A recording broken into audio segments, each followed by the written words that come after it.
오늘 여러분과 함께 나눌 말씀의 본문은 사무엘하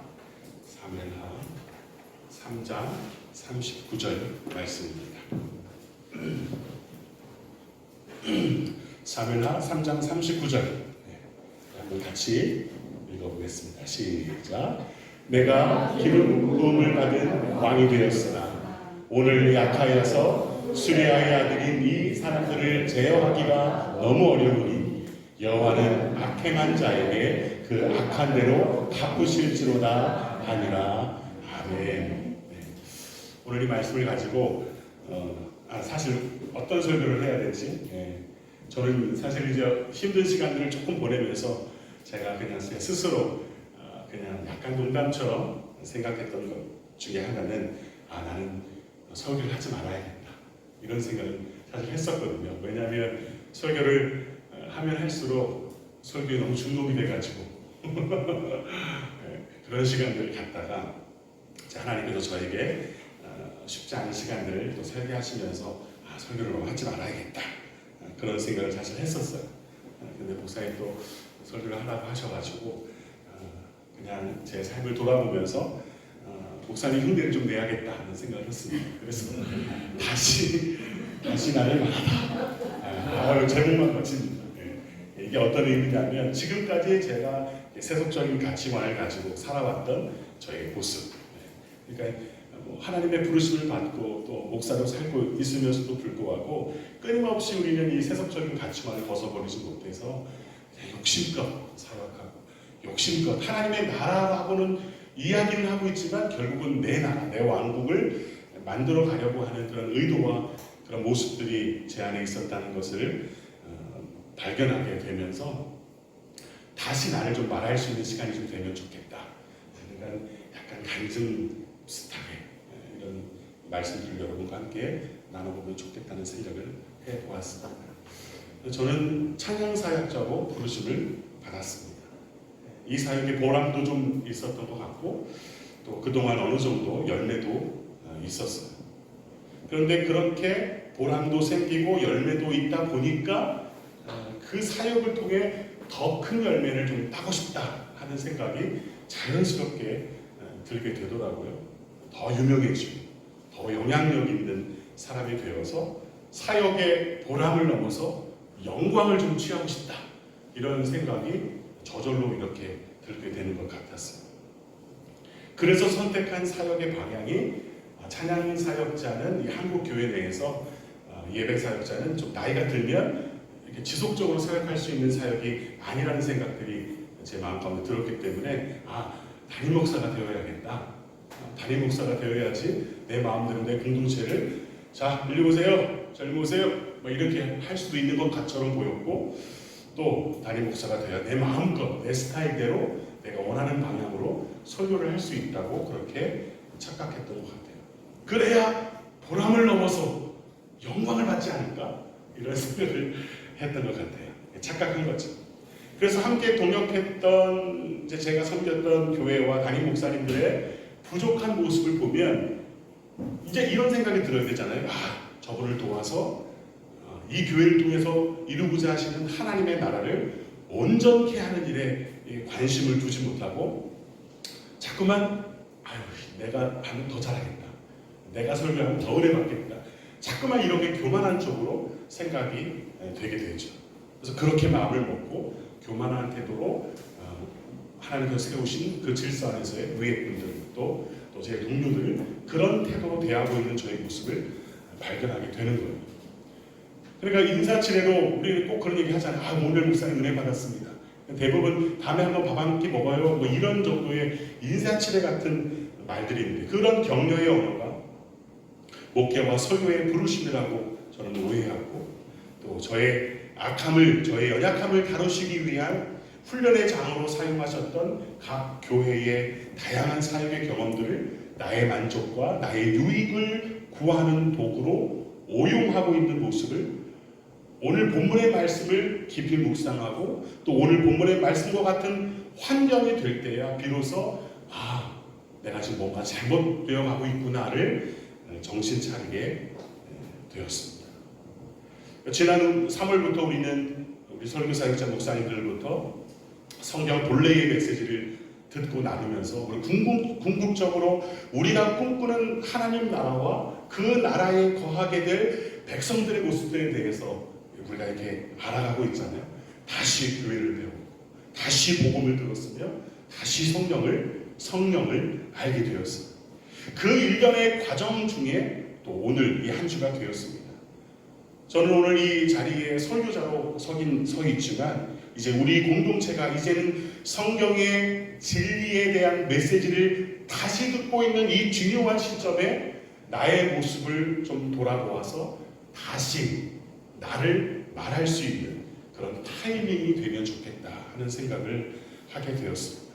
우리는 다시 듣는 것으로 멈추지 않고 내 삶을 다시 돌아보고 진리의 말씀 앞에 다시 비춰보고 내가 여전히 그 세속적인 가치관 속에서 헤매고 있지는 않은지 다시 나를 말하고 다시 나를 고백할 수 있어야 될 줄로 믿습니다. 그런 의미에서 저에 대해 다시 하나님께 고백드리기를 원하는 또 우리 사랑하는 믿음의 지체들에게 저의 모습을 다시 말하고 싶어졌습니다.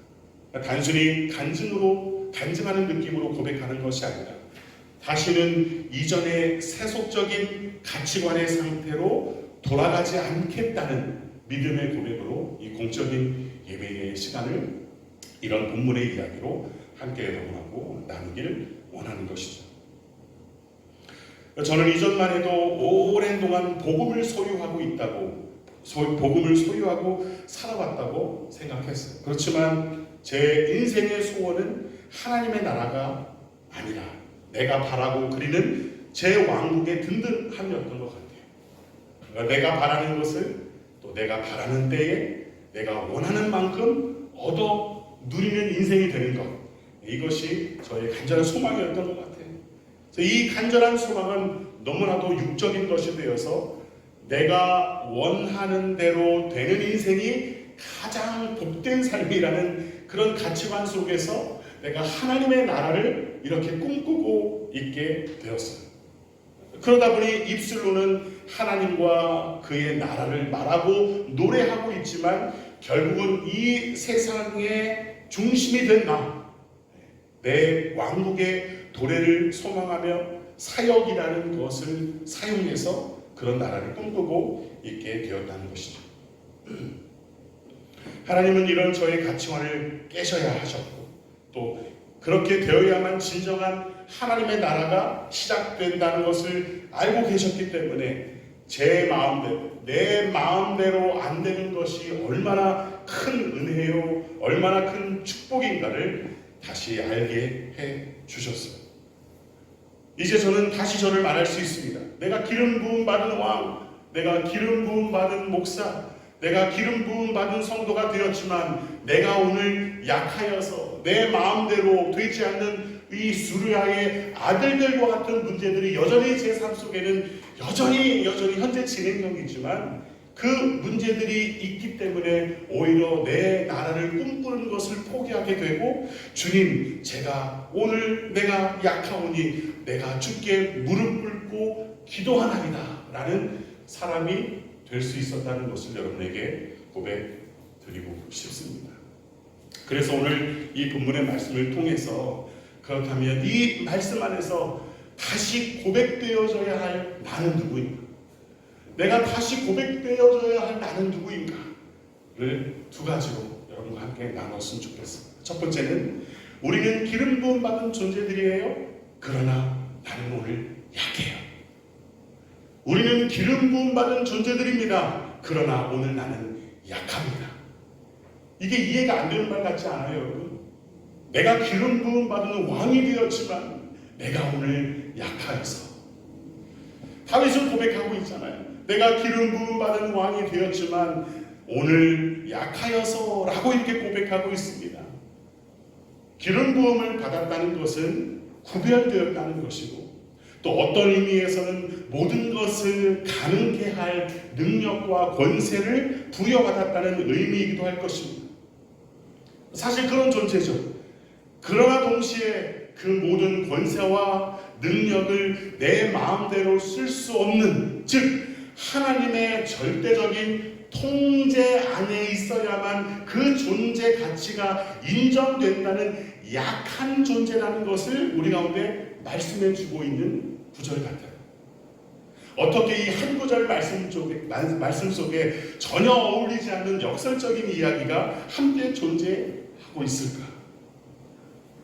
기름 부음 받은 왕이 되었다는 말은 모든 것이 가능한 존재가 되었다는 말 아니에요, 솔직히. 우리가 하나님의 종이 되었다. 우리가 하나님의 사람이 되었어. 하나님의 자녀가 되었으니 모든 것이 가능하고 모든 것을 다 이룰 수 있는 존재가 되었는데, 그도 그럴 것이 다윗은 점점 약해져가는 사울 집안을 근근히 붙잡고 있는 이 아브넬의 전향을 빌미로 다윗의 첫사랑 미갈을 데려오라고 지금 이야기합니다. 그게 사무엘하 3장 1절부터 그 내용이 기록되어 있습니다. 자기가 원하는 여자를 취하는 것, 이게 모든 남자의 진정한 능력이라고 이렇게 생각하는 그런 세상을 우리가 살고 있지 않습니까? 돈으로, 또 자신의 직업적인 위치로, 혹은 그의 권력을 가지고 그렇게 모든 능력을, 권세를 사용하고 있는 이 세상입니다. 그런 의미에서 다윗은 모든 것을 가진 사람이었고 모든 것을 가능케 하는 존재였어요. 오늘 본문은 아니지만 사무엘하 3장 13절은 이렇게 기록합니다. 다윗이 이르되 좋다, 내가 너와 이 아브넬과 지금 언약을 맺으려고 하잖아요. 너와 언약을 맺거니와 내가 내게 한 가지 일을 요구하노니 나를 보러 올 때에 우선 사울의 딸 미갈을 데리고 오라. 그러지 아니하면 내 얼굴을 보지 못하리라. 그의 권세를 지금 이렇게 사용하고 있잖아요. 모든 것이 가능하고 모든 것을 취할 수 있고 내가 원하면 뭐든지 이룰 수 있는 존재, 이런 인생이 되기를 우리는 정말 얼마나 원하고 있지 않는가요? 기도하면 딱 응답을 되고, 우리 기도하면 막 치유가 되고, 개척하면 바로 부흥되고 이런 것을 우리가 꿈꾸면서 살잖아요. 우리는 저절로 이런 인생이 되는 걸 꿈꾸고 있는 것 같아요. 근데 뭔가 일이 꼬이고 풀리지 않으면 우리는 막 돌파신앙이라는 이름으로 얼마나 많은 시간을 내가 원하는 것을 얻기 위해 마치 다윗이 미갈을 데려오라고 이야기하고 있는 그 다윗의 당당함처럼 하나님의 이름을 오용하면서 기도하는 것을 했는지 몰라요. 왜 그랬을까요? 우리는 기름 부음 받은 왕이라고 생각했기 때문입니다. 우리는 기름 부음 받은 성부라고 확신했기 때문입니다.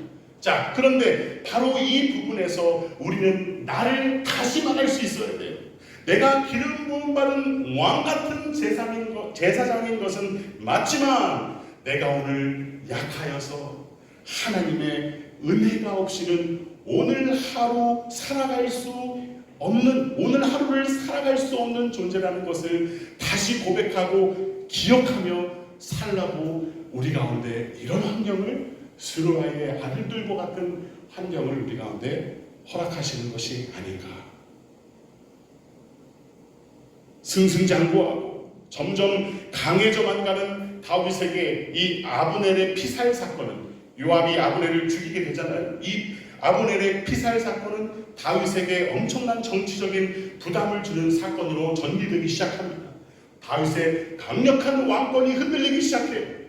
아니, 뭐가 도대체 잘못된 거예요? 기름 부음 받은 크리스찬이라면 뭐든 잘 되는 인생이어야 되지 않는가? 왜 하나님께서 내 인생 가운데 이렇게 내 인생을 송두리째 흔들리는 삶의 문제를 우리 가운데 허락하시면서 무릎 꿇게 하시는가? 마가복음 9장 23절에는 예수님께서 우리 가운데 이렇게 말씀해 주셨어요. 예수께서 이르시되 할 수 있거든이 무슨 말이냐? 믿는 자에게는 능히 하지 못할 일이 없느니라. 이렇게 말씀해 주셨잖아요. 이 말씀 틀린 말씀이에요?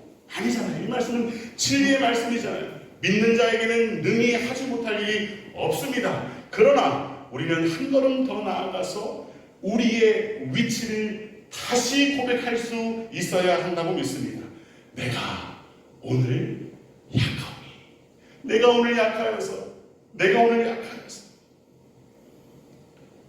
진리의 말씀은 분명하고 진리의 말씀은 강력해서 오늘도 모든 것이 다 가능한 말씀이지만 그 그러나 그 말씀을 받고 있고 그 말씀을 듣고 있는 나는 여전히 분명하지 못하고 여전히 약한 존재고 여전히 악한 세속의 가치관 속에서 찌든 내 모습이기 때문에 날마다 하나님의 신실한 은혜를 붙잡기 위하여 내가 오늘 약하오니 내게 은혜를 베풀어 주시고 나를 긍휼히 여겨 주옵소서라고 정말 약한 자의 모습으로 오늘을 살아가야 한다고 주님은 말씀하고 있는 것이죠. 아니 그렇다면 도대체 성도, 기름 부음 받은 왕 같은 제사장인 우리에게 주시는 유익이 도대체 무엇입니까? 도대체 우리 가운데 어떤 유익을 주시려고 우리를 왕 같은 자로 부르시고 왕 같은 제사장으로 부르시고 거룩한 백성들로 불러주셔서 도대체 어떤 축복을 우리 가운데 주시기 위해서 우리를 그렇게 이끌어 가시는가? 내 마음대로 되는 세상, 내가 꿈꾸는 것이 그냥 하루아침에 이루어지는 세상을 주시려고 하는 것이 아닌가?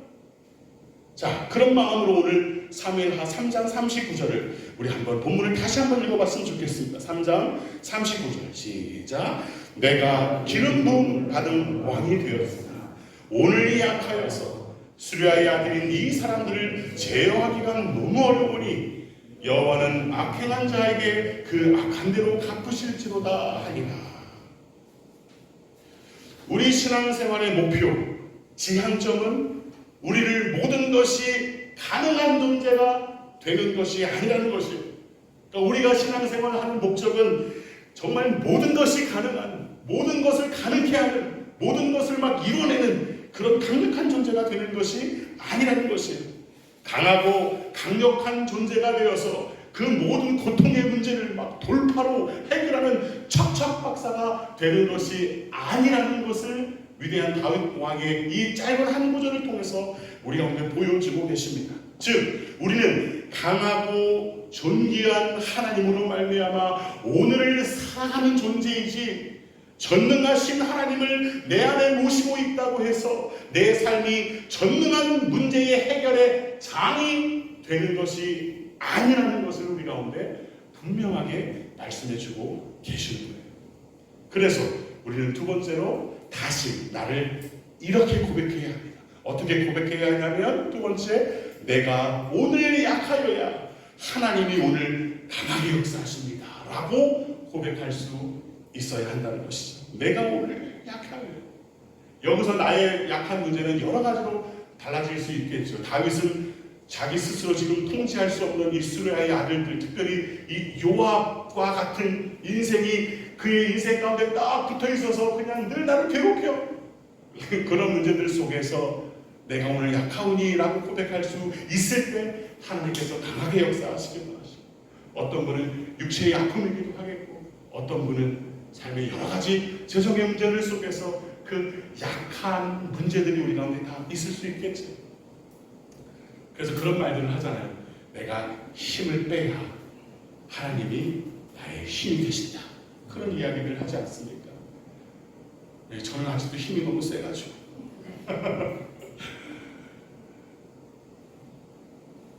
정말 다윗은 이 수리아의 아들인 이 사람, 이 요압을 제어하기가 이렇게 힘들었을까? 얼마나 힘들었으면 절대 군주 이 왕인 그가 하나님께 이처럼 애처롭게 도움을 청하고 있을까요? 발디엘에게 시집가 있는 이 미갈을 빼앗아 올 때는 그냥 온 세상을 제어할 힘이 이 다윗에게 있는 것처럼 보였는데 이 요압의 문제에 있어서는 왜 이토록 애처로울 정도로 약하게 보일까? 제가 수년 전에 대전에서 교회를 마침내 개척하게 되었습니다. 이 마침내라는 것은 제가 얼마나 소망을 갖고 있었는지 이 표현이에요. 그냥 막 개척하게 됐어요. 근데 그냥 뭐 사실 저는 뭐 능력도 없고 돈도 없으니까 제가 막 개척을 할 수는 있는 상황은 아니었는데 하나님께서 정말 그 당시에는 제게 이렇게 은혜를 베푸시나, 제 친구들은 황제 개척이라고 할 정도로 저에게 기회를 주셨어요. 내 가정이 각자의 강점을 모아서 작은 교회의 교회를 개척하면서 저를 청빙하는 모양으로 교회가 개척되었어요. 그러니까 세 가정은 비교적 많은 헌금과 재정으로 한 교회를 세우기 시작했고, 우리 교회를 세우기 시작했고, 또 한 가정은 당시 사업하시는 그 사옥 3층에 교회당을 만들어서 무상으로 공간을 사용하게 하셨어요. 와, 이거 황제개척 아니에요?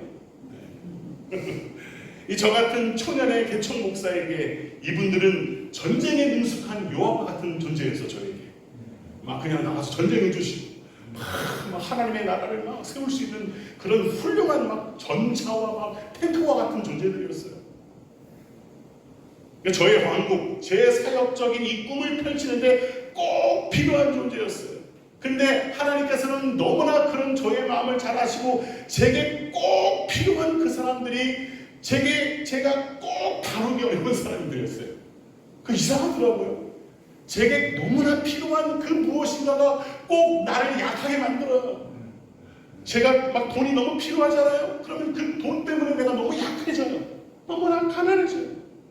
이런 것들이 성경의 원리 속에서 있다는 모습을 이런 경험들을 통해서 저는 보게 되었어요. 제게 꼭 필요한 사람들인 만큼 저는 이분들을 제어하기가 너무 어렵다는 것을 알게 되었어요. 요압과 같은 이분들을 통해서 더욱 강력한 목회, 더욱 힘을 받는 사역을 해보리라고 생각했지만 하나님의 나라는 그런 식으로 세워지는 것이 아니라는 것을 제게 알려주시기 위하여 제가 제어할 수 없는, 제가 제어할 수 있는 것이라고는 단 하나도 없는 목회 현장을 저에게 딱 세팅해서 저에게 한번 해봐 그러시더라고요.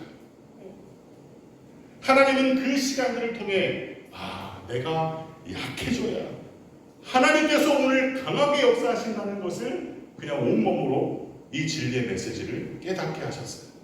내 힘을 빼야 하나님이 힘이 되십니다. 인간적으로 기댈 것이 없다는 것을 알아야 하나님만 의지하게 된다는 그 너무나 기본적인 사실을 그 처절한 그 사역의 현장을 통해서 배우게 된 것이죠. 그제서야 하나님께 진심으로 기도라는 것을 하게 되고 그제서야 비로소 하나님의 은혜가 없이는 정말 아무것도 할 수 없다는 것을 깨닫는 순간이 된 거예요. 그래서 그 유명한 고린도후서 12장 7절로 9절 말씀은 이렇게 우리 가운데 말씀하고 계십니다. 여러 계시를 받은 것이 지극히 크므로 너무 자만하지 않게 하시려고 내 육체의 가시 곧 사탄의 사자를 주셨으니 이는 나를 쳐서 너무 자만하지 않게 하려 하십니다. 이것이 내게서 떠나가게 하기 위하여 내가 3번 주께 간구하였더니 나에게 이르시기를 내 은혜가 내게 족하도다. 이는 내 능력이 약한 데서 온전하여짐이라 하신지라. 그러므로 도리어 크게 기뻐함으로 나의 여러 약한 것들에 대하여 자랑하리니 이는 그리스도의 능력이 내게 머물게 하려 함이라고 말씀해 주십니다. 하나님의 능력이 나의 약함 속에서 온전하여진다고 지금 말씀해 주고 계세요. 그리스도의 능력은 나의 약한 자리에 머무신다고 말씀해 주고 계십니다. 내 약한 육체, 또 내 안에 이 사탄의 가시와 같은 나를 힘들게 하는 이 그 무엇, 그 부족한 재정의 상태, 또 나의 어떤 이 미련함 속에서 오히려 그리스도의 능력이 온전해지는 이유는 그리스도의 능력의 원천이 단 하나라도 내게 속해 있지 않다는 것을 우리 가운데 보여주시기 위함이었어요. 만약에 나의 그 무엇인가 강점을 통해서, 물론 하나님은 나의 강점을 통해서 사역하시지만 그 나의 강점이 하나님의 강함을, 하나님의 능력을 대신하는 순간 그것은 하나님의 나라가 아니잖아요. 그렇죠? 하나님의 나라가 아니잖아요. 제가 아무리 멋진 찬양곡을 막 작곡해서 수많은 성도들이 막 그 찬양을 부르면서 막 위로와 사랑을 막 받고 그런 능력 있는 어떤 일들을 했다 하더라도 그 사역, 그 능력은 절대 내게 속한 것이 아니기 때문에 그 은혜의 기름 부으심이, 그 하나님의 그 성령의 기름 부으심이 내게 머물게 하시기 위해서는 하나님은 우리에게, 하나님은 나에게 내가 오늘 약하여서 나를 붙잡아 주옵소서라고 기도할 수밖에 없는 고통스러운 삶의 가시들, 이 육체의 가시, 마음의, 심령의 그런 가시들을 우리 가운데 허용하신다는 것을 이제야 좀 깨닫는 거죠. 이제야 좀 깨닫는 거예요. 이것이 하나님 나라의 신비라고 우리 가운데 말씀해 주십니다. 내가 약해야 그리스도의 능력이 내게 머무십니다. 내가 죽어야 그리스도가 사신다고 말씀해 주고 계신 것이에요. 오늘 이렇게 내가 이런 삶의 방식으로 살겠다고 새삼 고백하는 것, 이것이 다시 나를 바라다의 어떤 목표였어요. 저와 여러분이 이제 우리가 주둔연합교회라는 아름다운 신앙의 공동체로 우리가 모였을 때, 우리가 끊임없이 계속 하나님께서 우리 가운데 말씀해 주신 이 성경의 본래의 뜻을 우리 가운데 계속 선포해 주시고 말씀하시고 설명해 주시고 우리 가운데 이 말씀의 씨앗들을 뿌리실 때에 좋은 말씀이다. 오케이. 이게 아니라 이제는 정말 내 삶 속에 그 생명의 그 진리의 말씀의 가치관이 저와 여러분의 삶에 뿌리워져서 정말 다시 어디에 가서도 내가 이제는 이런 삶으로 살기로 결심했다고 다시 우리의 삶을 이야기하실 수 있는 저와 여러분 되시기를 주님의 이름으로 축복합니다. 오늘 이 찬양, 이 말씀으로 만든 찬양을 제가 저쪽 가서 조용하게 특송이 아니고 이 말씀 찬양을 제가 함께 부를게요. 그럴 때 오늘 여러분 안에 한번 오늘 들은 말씀을 가지고 한번 나를 스스로 한번 돌아보는 시간을 좀 가지면 좋겠다는 생각을 해봅니다. 잠시 기도하는 시간, 묵상하는 시간 갖도록 하겠습니다.